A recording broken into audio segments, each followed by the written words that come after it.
Did you guys not hear the story of when Alex took down some a-hole at SeaWorld? So I guess one of my videos about one of our experiences at SeaWorld is kind of taking off all over again. And there's people in the comment section like, whoa, why are you glazing SeaWorld so much? Why do you love SeaWorld so much? Blah, blah, blah. Apparently you guys didn't hear this story. Okay, so a little while ago, I took me and my family to SeaWorld.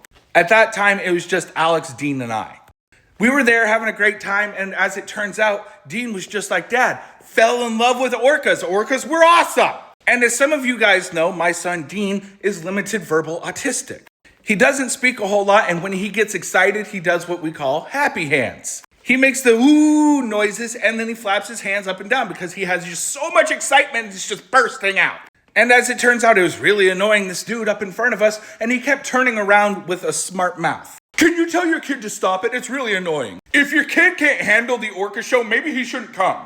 And Alex got pissed. And as many of you guys know, the last thing you want to do is piss off Alex. And in all fairness, Alex did give this guy a warning before anything else happened. Hey, don't worry about what my brother's doing. Just enjoy the show. Well, I can't because this R word. I can't because this R word keeps distracting and making noises in my ear. To which Alex responded, hey, if you don't like it, you're more than welcome to get up and leave, or I can help you leave, you backwoods, redneck, hillbilly, cousin doinker. He didn't say doinker, though. And this dude acted like he was just shocked that Alex would say something like that, and he decided to get up and leave. And then we had a wonderful rest of our trip. And I got back home and I told you guys the whole story about what happened. And as it turns out, SeaWorld actually saw that video and they're like, oh, hell no.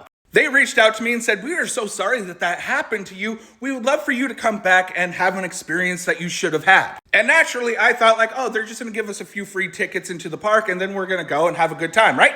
Wrong. They gave us free admission into the park, and then they had this whole thing planned out for us where we got to pet the dolphins, we got to hang out with sharks, we got to go and dine with the orcas, where you get to get like this freaking close to an orca. Can't touch, but you got pretty close to an orca, and it was really cool, and we had an amazing experience. Now, I know you're probably thinking that SeaWorld was there just to try and make me happy so I would give them good publicity, right? Wrong again!